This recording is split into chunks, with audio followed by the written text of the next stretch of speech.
Hoje o capítulo vai ser um pouco diferente e ele é baseado um pouco nos feedbacks que eu venho recebendo sobre temas que as pessoas gostariam que eu falasse um pouco mais, né? Afinal de contas, eu falo bastante sobre macro, como você pode proteger o seu capital e também da sua família, mas não necessariamente eu consigo saber exatamente como agir, né? A gente tem tanta informação, são tantas macro correntes ao mesmo tempo. E o que eu faço, né? O que eu posso de fato fazer? E eu quero te dar aqui alguns pensamentos livres, né? Até da minha própria experiência, para que talvez possa te ajudar na sua jornada. Meu nome é Renan Adorno, tenho 10 anos de experiência no comércio exterior e venho há mais de 8 anos investigando para onde vai a liquidez do mundo e me aprofundando em macroeconomia e passando esse conhecimento para você. Você pode me encontrar tanto no Instagram, como no YouTube, como também no Spotify. Basta você procurar pelo nome Renan Adorno. Bom, vamos lá. O grande objetivo desse podcast é eu poder documentar, né, todo o aprendizado que eu vou tendo do meu processo investigativo sobre a liquidez do mundo, como que funciona o dinheiro, e vendo que muito do que a gente vê, tanto na televisão, nos jornais, como nas próprias faculdades de economia, não é bem o que realmente acontece no sistema bancário. Isso afeta a sua vida por completo. E eu venho também nos capítulos mostrando ali ferramentas para você começar a pensar cada vez mais de uma forma macro, para você tentar enxergar cada vez mais o que está por trás das notícias. Então eu vou aos poucos inserindo terminologias que talvez você não conheça, né? Como a inversão de curva de bonds, você vê o próprio DXY, a força do dólar, o euro-dólar, colateral, T-bills, entre várias coisas que eu vou falando ali nos capítulos, né? E até vou instruindo as pessoas para que elas possam ouvir mais ou menos numa sequência, para que não se percam, porque a gente vai destrinchando ali aos poucos esse mundo bastante obscuro que eu mesmo venho aprendendo cada vez mais e é até impossível alguém dizer que conhece totalmente, mas a gente vai desvendando cada vez mais e quanto mais a gente chega num entendimento nos detalhes, mais a gente percebe que a gente tem algo que é extremamente complexo, mas ao mesmo tempo fascinante. E isso a gente pode tentar trazer ao nosso favor. Então eu tenho pessoas que perguntam, beleza, Renan, você fala sobre macro, tudo lindo, maravilhoso, mas, cara, eu não sei o que fazer. Eu tenho a minha empresa no Brasil, ou eu sou um empregado, ou eu moro nos Estados Unidos, trabalho, estou na Europa, etc. Cada um tem uma situação diferente.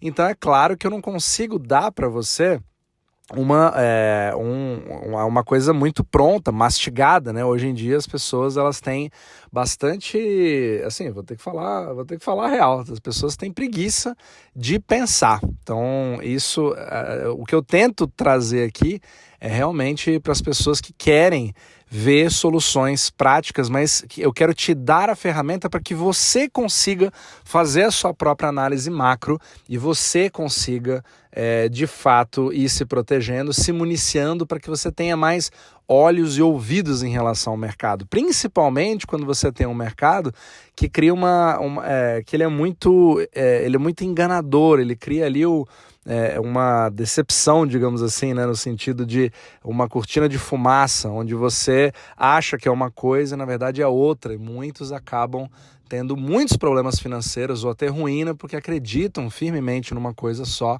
E isso pode acabar se tornando a sua ruína financeira, seja para a sua empresa, seja para os seus investimentos. E hoje nós temos informação de todos os lados, né? Você tem milhões de canais do YouTube, você tem influenciadores, você tem pessoas que ganham dinheiro criando uma determinada narrativa, porque gera cliques, mas não necessariamente eles estão corretos, e quando vê que não está mais correto, mudam imediatamente de narrativa. O objetivo é você manter isso vivo, de pé, para manter uma audiência. E aqui, obviamente, não é o objetivo desse podcast. É claro que muitas vezes você tem que estar aberto a mudar de ideia, e a partir do momento que você tem ali algumas convicções, você precisa sempre estar aberto para a posição contrária, porque pode ser que ela aconteça, você precisa sempre contabilizar isso no seu quadro de probabilidades para que você vá assim podendo fazer o seu gerenciamento de risco. Mas vamos começar a falar de coisas mais práticas. Então, uma das coisas que eu sempre fazia, que eu posso dizer até pelo que eu fazia errado, antes de eu começar a pensar de uma forma mais macro, né? Que era o comércio exterior. Então, basicamente, eu tinha só aquela ideia de que eu, no Brasil, tendo uma empresa, no caso eu tinha uma empresa que eu toquei durante 10 anos, eu fazia exportação, né, de revestimentos de madeira, né, que a gente chamava de deck de madeira, para os Estados Unidos. Então, obviamente que o câmbio era essencial para mim, só que eu achava que era uma coisa baseada somente em notícias que aconteceriam no Brasil ou nos Estados Unidos. Eu não tinha a menor ideia do mercado, do eurodólar, absolutamente nada disso. Então, quais são as suas fontes, né? Eu praticamente entrava na página do UOL, eu queria ver o que estava acontecendo, via ali um pouco de CNBC, via algumas coisas de Financial Times e tentava criar uma análise para ver um pouco como estava o mercado imobiliário americano e tentava achar um máximo de pistas que pudessem me dizer um pouco para onde que ia a demanda do meu produto, para eu garantir ali uma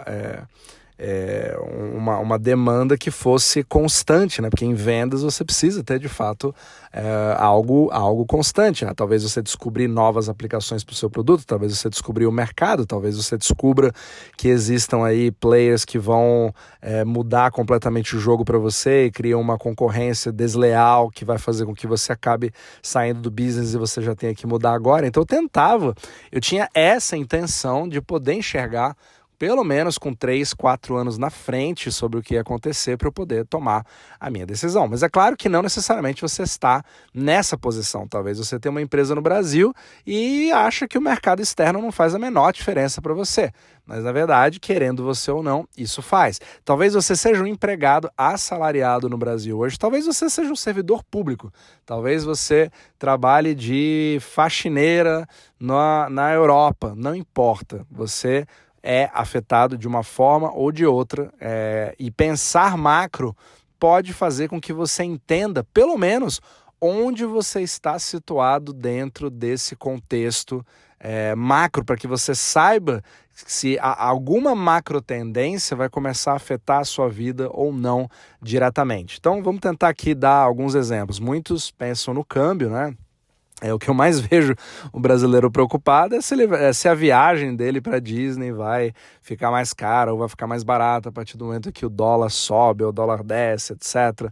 Mas é muito mais do que isso, né? Então você realmente ter uma noção do que está acontecendo no macro, ele envolve ali duas partes. Ele envolve claro que tem muito mais partes que isso, mas assim, se eu tentar te dar assim, pelo menos um pensamento do que começou a mudar para mim, você tentar separar o mundo financeiro do mundo empresarial, só que os dois são muito entrelaçados, mas é importante você entender o que está acontecendo em um e é importante você entender o que está acontecendo no outro, porque muitas vezes um deles está mais favorável do que o outro e aí pode ser que ele crie uma tendência que não seja tão negativa quanto você acha que seja, ou até mais positiva do que você esperava, né, num quadro, ou até pior, uma coisa que você está contando com um determinado tipo de financiamento, por exemplo.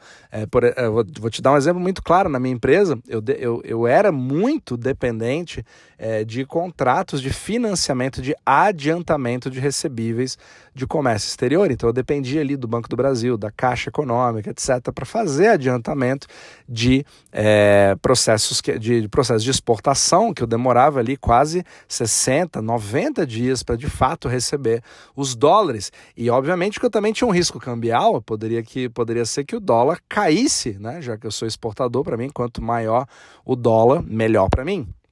Então eu fazia o que a gente chamava de contratos de hedge para poder garantir e congelar, né, uma cotação específica para que no futuro eu pudesse receber aquele dinheiro. Mas tudo bem, digamos que você não mexa com comércio exterior, eu era até um pouco da exceção disso, né? E vamos falar aqui para uma população um pouco mais digamos assim, generalizada, né? Então eu tenho uma empresa normal no Brasil, como que o macro vai afetar a minha vida? E tem várias formas disso acontecer. Então você precisa perceber a seguinte coisa: às vezes você está buscando por crédito mesmo que seja no Brasil. Então, muitos dos bancos, eles têm dependência do próprio sistema euro-dólar, mesmo que você não saiba, mesmo que você ache que esteja isolado no próprio Brasil, porque os spreads são feitos em todos os mercados, não somente no Brasil, como fora do Brasil. Os algoritmos de risco de bancos no Brasil também são mensurados pelo que eles enxergam dentro e fora do Brasil. Então, o que acontece fora também pode afetar você imediatamente. O que acontece na China pode causar um problema na sua demanda, mesmo que você esteja do outro lado do mundo.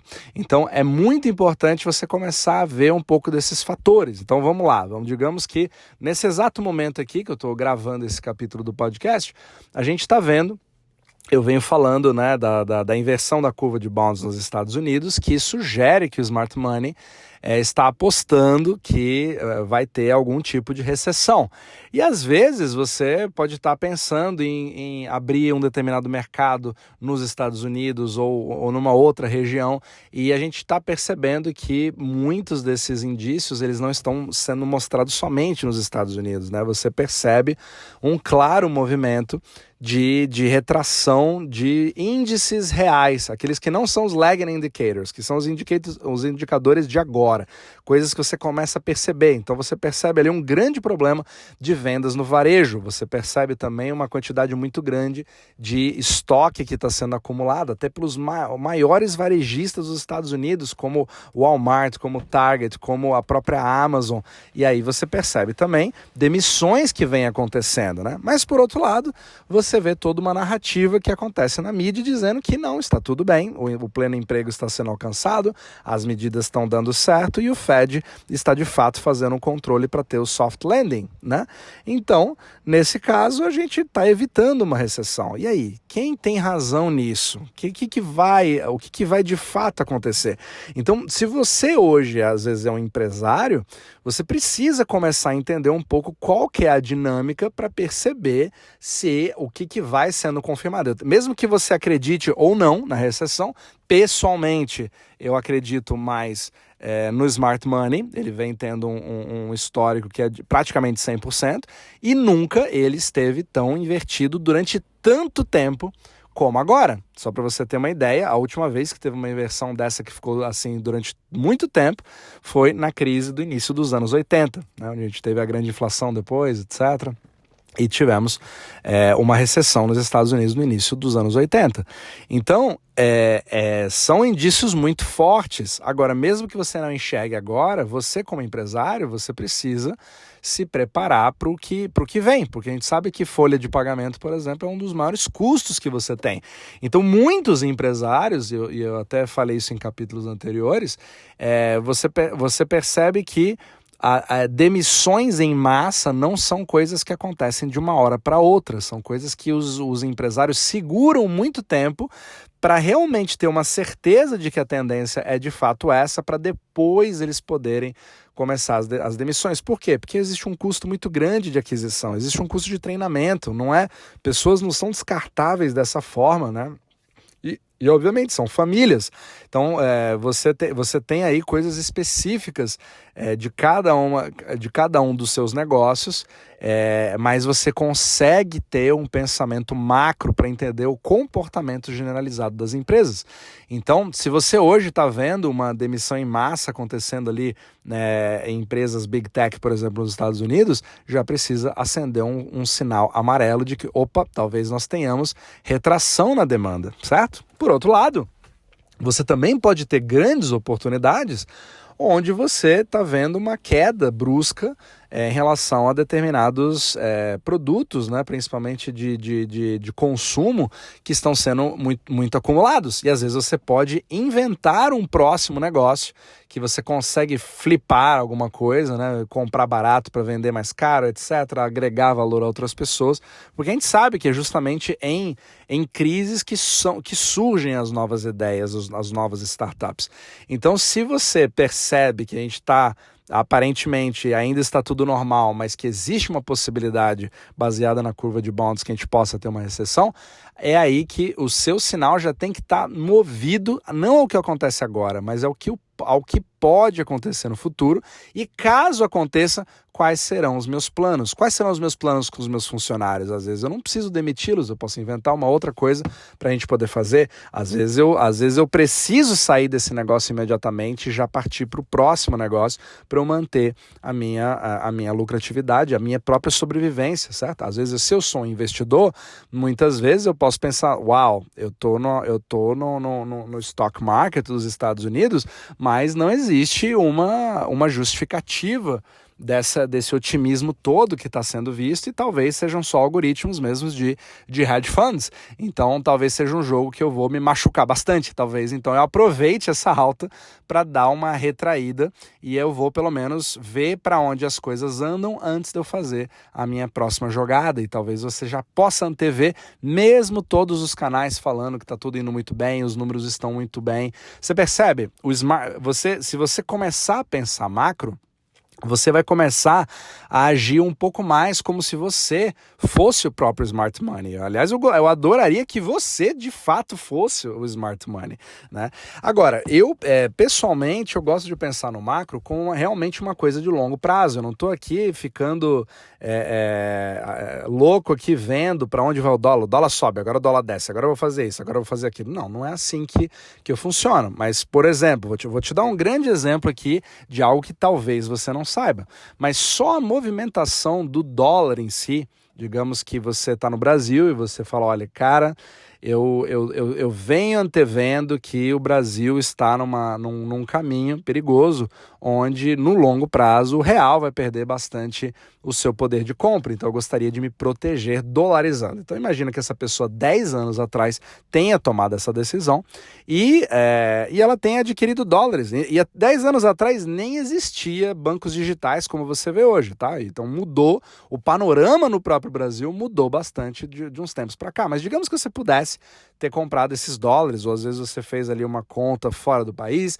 ou às vezes você comprou uma stablecoin como o Tether, né? Você usou cripto atrelada a dólar, que é fácil de você comprar imediatamente, é uma outra forma indireta de você estar exposto ao dólar e sair do câmbio, né? Do risco cambial. Mas a pessoa que 10 anos atrás, 12 anos atrás, tenha entrado numa posição como essa e às vezes fez ali uma poupança, ela praticamente bateu a Bovespa nos últimos 10 anos. Ela teve um retorno maior com a conta sem render absolutamente nada, sentada em dólares.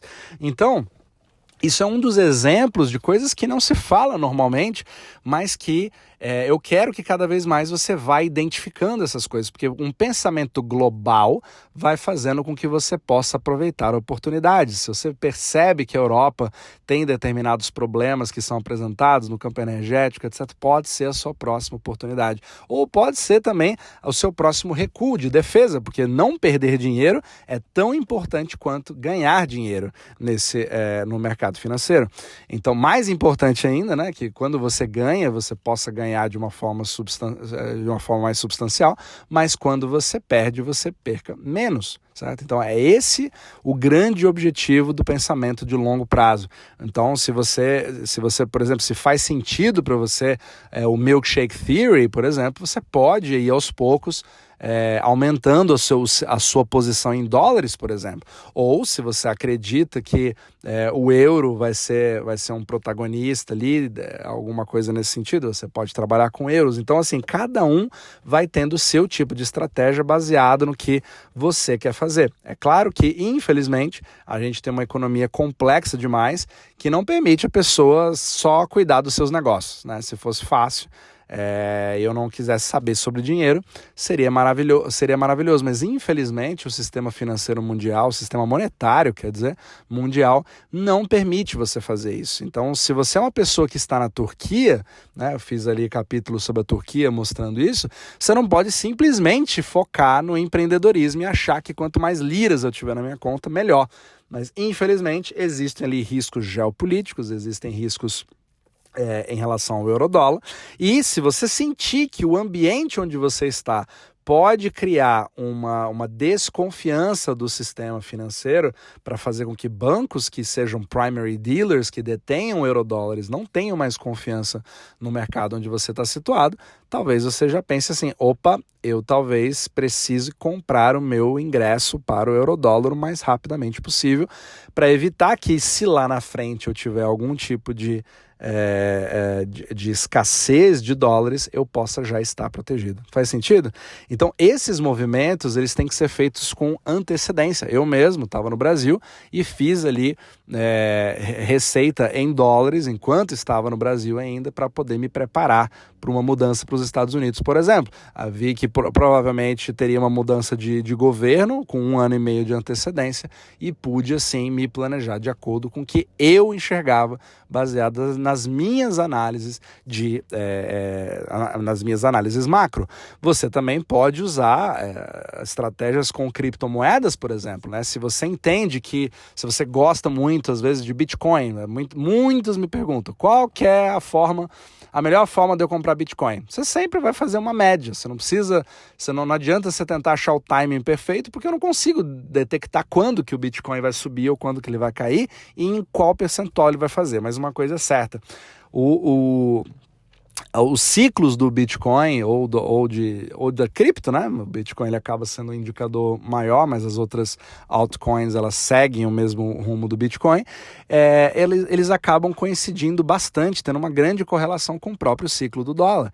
Então, quando o dólar começa a ficar mais líquido, ele começa a ficar mais fraco, ele começa a ser injetado nos mercados, por tabela, cripto também acaba tendo isso. Então, por incrível que pareça, uma reunião do Fed afeta cripto de forma negativa ou positiva, dependendo do que o mercado acha que vai acontecer ou não, porque isso vai afetar algoritmos de investimento de hedge funds, que, por sua vez, vão injetar ou vão sacar dólares dos mercados de risco, como bolsa de valores e, por consequência, também cripto. E aí você, tendo uma noção muito maior, você já vai ter uma ferramenta 1000 vezes melhor do que aquele cara que faz análise gráfica de Bitcoin, que parece que tudo tá lindo, maravilhoso, tem muitos traders que têm sucesso, mas são pouquíssimos aqueles que têm consistência e menos ainda aqueles que pensam de forma macro para entender que o Bitcoin não é um mercado por si só, ele é um mercado minúsculo e que ele faz parte de uma coisa muito maior chamada euro-dólar. Então, se você começar a ter cada vez mais esse tipo de pensamento, você vai ter muito mais sucesso, mas não digo que necessariamente você tenha que ficar achando as oportunidades e ser um especulador, nada disso, mas alguns pequenos, mas muito importantes, né, e não frequentes, macro movimentos que você possa fazer com o seu capital vão ajudar você a ficar numa situação muito melhor daqui a 2 anos, 5 anos, 10 anos, e isso vai criando um juro composto do bem para você, para que você não seja pego de surpresa. E muitas pessoas acabam tentando juntar para o resto, até a sua aposentadoria, e querem que o governo faça algo por eles, contam com o INSS ou com o Social Security aqui dos Estados Unidos, e eles acabam sendo completamente enganados. E isso é um crime, basicamente, porque o maior ativo que você pode ter na sua vida é o seu tempo. E quando você sente que o seu tempo foi completamente desperdiçado, que você acreditou em terceiros e não na sua própria avaliação macro, né, para você questionar absolutamente tudo, o seu banco, a sua economia local, o seu governo local e a coordenação entre governos globais, bancos centrais, mídia e tudo isso, infelizmente você precisa ficar mais atento a isso para que você de fato tome decisões que não vão ser vistas como algo uma unanimidade no mercado. Eu estou fazendo porque todo mundo está fazendo, eu invisto em bolsa porque todo mundo investe em bolsa. Não, você não é obrigado a fazer isso se isso não for algo para você. Então é importante a gente desmistificar várias coisas ao longo do tempo para que você possa realmente ver a sua situação, tomar as decisões melhores para você, no seu contexto, baseado no seu perfil de risco, e começar a ir estudando cada vez mais para que você possa de fato criar atitudes e ações que vão proteger o seu capital, ou até ajudar você a prosperar, né, onde ninguém está enxergando, e obviamente proteger a sua família.